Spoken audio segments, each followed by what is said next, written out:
Hey everybody, this is Claire. I gotta stop banging the camera. And this is Small Joyful Things. As always, I go out to thrift stores, or I go to estate sales, or I sometimes buy things from Craigslist, and I buy things that either make me feel happy or tell me a story, and then I try and find as much as I can about them and then tell you guys about them. So here's what I have for you today. I've got two for you again. It is a creamer and a sugar bowl set. I'm just going to be careful with them now. So, here's the first one.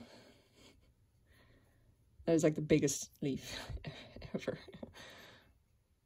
And we actually have a mark at the bottom in this case, and I'm going to have fun talking to you guys about that. It's going to be good. They're in fantastic condition. Porcelain. And the matching sugar bowl, just the same. And the design is kind of just a bit subdued, and it's like, you can see it's like there's two leaves there, there's only one on that side.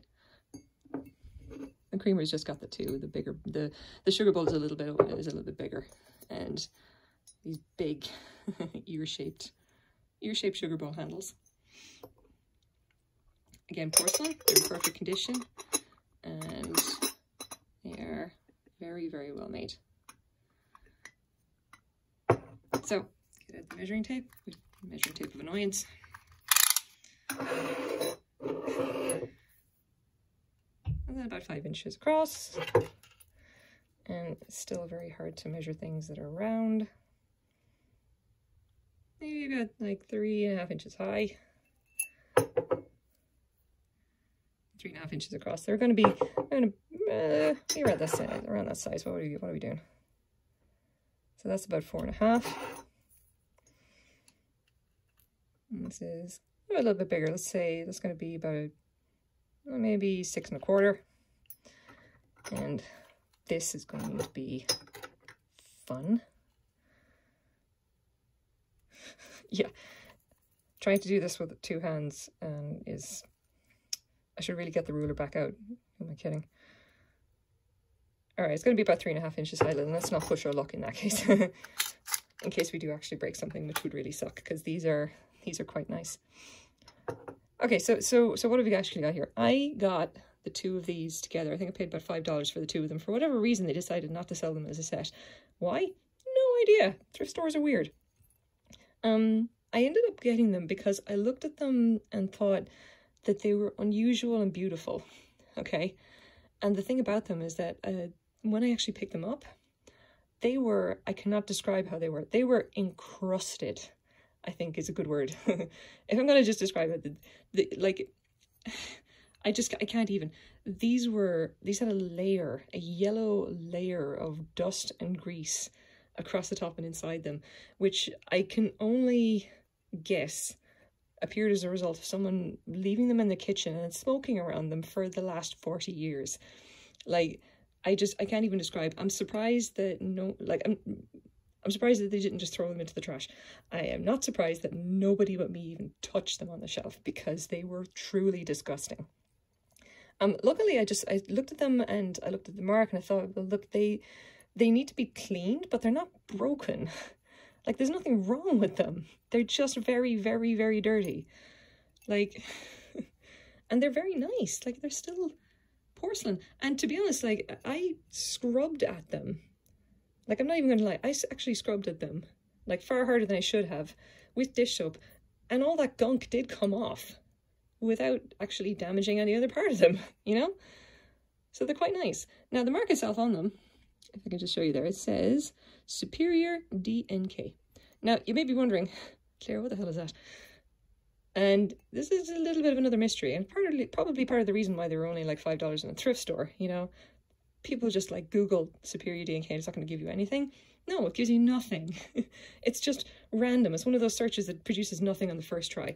And if you know thrift stores, you know that if they can't identify something with a single Google search, then they just assume that it's nothing and price it any old way. And so you get stuff like this. But thankfully, I have a little more like perseverance in this area. So I got some stuff to show you. I'm going to show you this. Okay, you can't really see that, but Now, I know this doesn't really look like anything, but trust me, I'm going somewhere with this, okay? It's just, yeah. So the important thing when I was looking at this is that, and I turned it over, I obviously did the Google search trying to figure out if superior D&K was anything, okay? And obviously Google came back with nothing. It's just random, like, no, we have no idea. You're just like, superior is too generic a word. D&K just is, it just doesn't seem to mean anything. But the thing is that I looked at it, and because I am a programmer, okay, my day job is actually, I'm a senior developer, and I go and build like web applications. Because I'm a senior developer, D&K actually has significance for me because D&K is a country code, okay? The ISO standard for country codes is basically this three-letter code, which is used to identify countries in the shorthand in a way that's good for programs, in a way that computers can recognize easily, and you can use it for all kinds of things. It's just very useful. So the ISO country codes kind of show up in very different contexts, but the interesting thing about that is that it helps us to actually date when this might actually be made, because the country code, the 3-digit ISO country code, or the 3-letter, what am I saying? The 3-letter ISO country code was only released in 1974. So if that's a country code, and I think it is, this is post 1974. Now the thing, okay, so what's the country code D&K? It's Denmark, obviously. So what are the chances that this is actually a Danish set? Okay, actually pretty good, because the ship is something that seems to come up with Danish pottery quite a bit.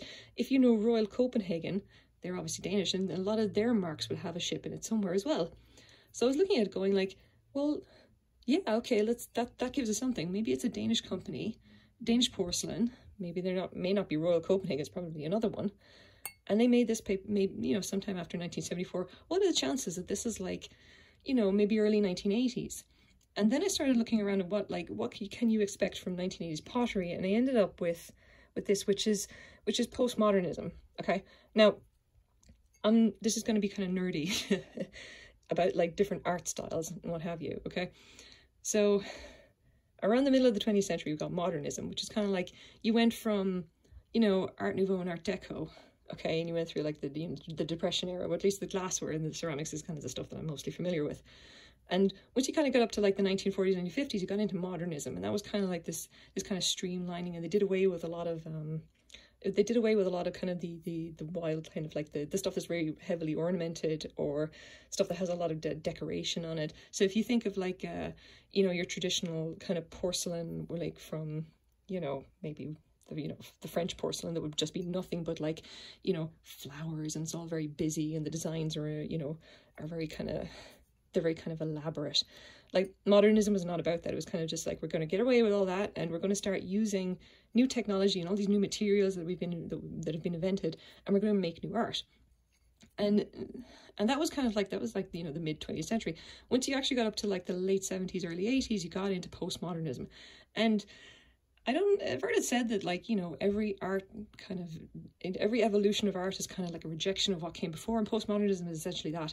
Postmodernism was basically looking at modernism and going like, you know what, hell with it, we're gonna make fun of it, or treat it ironically, or just kind of be cynical about it. And that's where they got essentially stuff like this.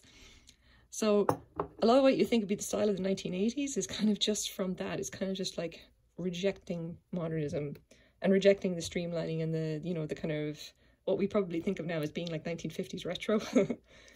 But anyway, so why do I think these are postmodern? Because it kind of seems that they are. They've got this, like, they have the streamlined shape, but they've also got what is effectively a tradition, like the putting like leaves and flowers on your porcelain is very much kind of a thing, for very old stuff, having that big busy patterns and all that. But in this case, they decided, you know what, we're going to take something from this, from the really old kind of porcelain. We're going to put it on our new stuff, but we're going to just blow it up to fantastic size and put these giant leaves. Like, instead of having just like a load of small leaves, we're going to have 2 giant ones. And I kind of like that, it's kind of an interesting style. I've taken a bit of a look about, different kind of styles of ceramics that you would have gotten in like the early 80s. And to be honest, I think these kind of do fit the bill.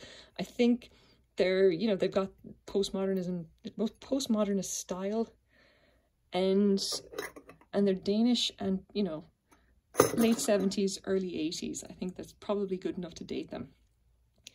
Now, the question is, what are they actually worth based on that? And to be honest, I'm not entirely sure. Probably $30 to $40, just because they are quite well made. And the style is kind of nice, you know? As in, they're not so old that they kind of look dated, you know? They'll still kind of... You can put them into a contemporary kitchen, they're not going to look weird. You know, they won't look completely out of date. If you want to have this in like a, you know, a minimalist kitchen, it's probably not going to look strange, especially because they're kind of an accent piece. And they are really cool to look at. Like the giant leaves is the thing that really attracted me to them, and I'm really glad that I got them, because they're just so much, you know, fun to look at. And obviously, again, something that is well made with care and attention, I'm always here for that. So a few different examples here. Some of the tea sets that I've been looking at were just absolutely wild and straight out of the 80s, and highly recommend just go take a look at some postmodernist art. It's quite fun, you know, very interesting to look at. And then I had fun just kind of reading about postmodernism as well. Like, seriously, look at that. What in the hell is okay, not my thing, but then again, I don't really do glassware. Anyway, these are my small joyful things for today, and my weird deep dive into art movements of the 20th century. So I hope you guys like this as well. Thank you very much for watching. Bye bye.